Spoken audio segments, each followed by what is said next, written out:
Kita berdoa.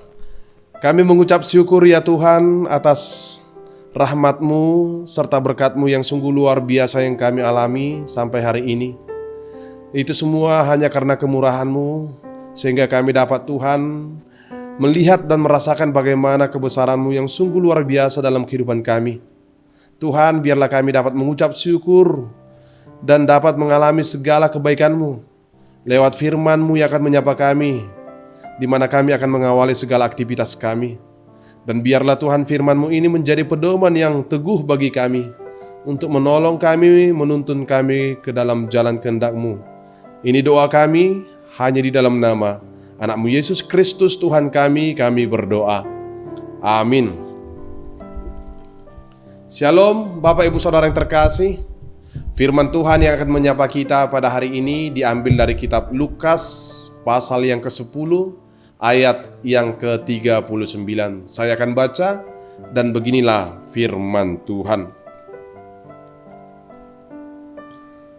Perempuan itu mempunyai seorang saudara yang bernama Maria. Maria ini duduk dekat kaki Tuhan dan terus mendengarkan perkataannya. Demikian firman Tuhan. Bapak Ibu Saudara yang terkasih di dalam nama Tuhan kita Yesus Kristus. Ada dua tipe orang dalam memahami arti kehadirannya di dalam sebuah komunitas persekutuan rohani dalam hidupnya menurut perikop ini. Yang pertama dikatakan yaitu ada orang yang kesukaannya lebih tertarik kepada diskusi-diskusi tentang firman Tuhan, lebih tertarik kepada ibadah dan doa-doa serta kegiatan-kegiatan yang bersifat perayaan dalam ritus-ritus ibadah. Dan menurut perikop nats ini, orangnya itu adalah Maria. Sedangkan tipe yang kedua, yaitu orang yang tidak begitu tertarik dengan diskusi-diskusi tentang firman Tuhan, tidak begitu tertarik dengan doa-doa dan perayaan-perayaan ibadahnya.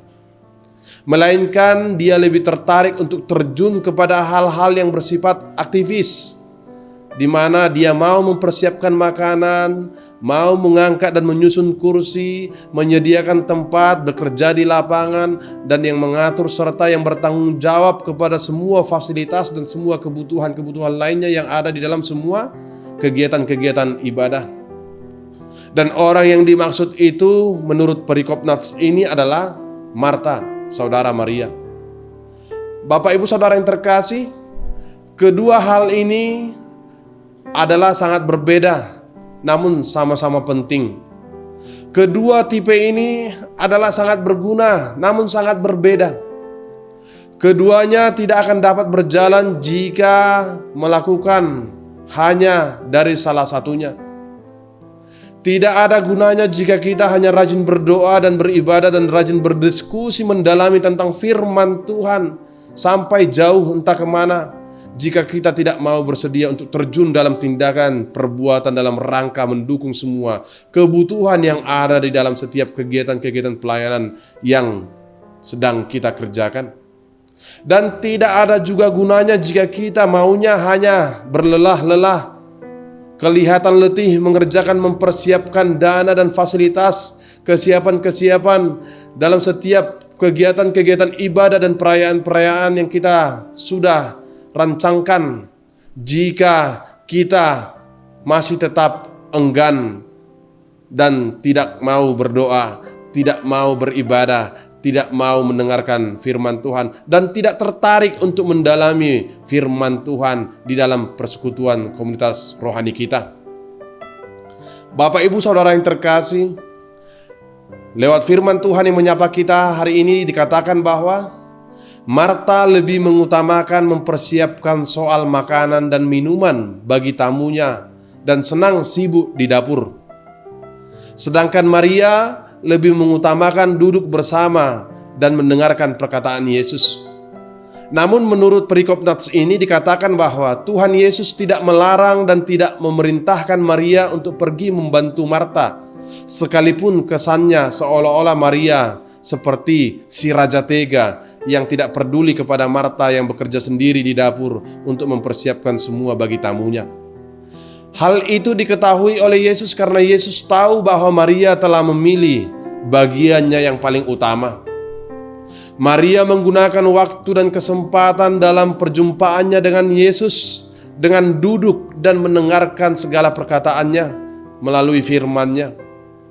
Maria melihat bahwa apa yang dilakukannya itu adalah jauh lebih baik dan jauh lebih penting dan jauh lebih utama dari hal apapun. Soal makanan dan minuman adalah penting. Soal mempersiapkan kebutuhan dalam kehidupan adalah penting. Semua itu adalah sangat berguna bagi setiap kegiatan dalam kehidupan kita. Soal makanan dan minuman adalah penting bagi kehidupan kita juga. Soal menjadi puas dan menjadi kenyang adalah persoalan yang sangat kita butuhkan dan sangat penting bagi kehidupan kita. Persoalan makanan dan minuman adalah penting, namun makanan rohani juga adalah hal yang jauh lebih penting. Dan inilah yang harus kita perlihatkan agar mampu memilih dengan bijaksana mana yang lebih utama, makanan rohanikah atau makanan jasmani. Persoalannya adalah mana yang lebih sering kita prioritaskan. Bapak ibu saudara yang terkasih, hidup kita di dunia ini bukanlah hanya soal puas makan dan puas minum, dan juga bukan hanya soal puas dengan kenyang, dan juga bukan hanya soal puas karena semua telah kita persiapkan, sibuk ke sana dan kemari, berlelah-lelah bekerja ke sana kemari untuk mempersiapkannya. Melainkan yang paling utama adalah bagaimana melalui firman ini dalam perikop ini kita diingatkan agar mengetahui dan mengenal apa alasan dibalik semua kepuasan, kekenyangan, dan ketersediaan kebutuhan yang kita telah persiapkan itu di hadapan Tuhan. Amin.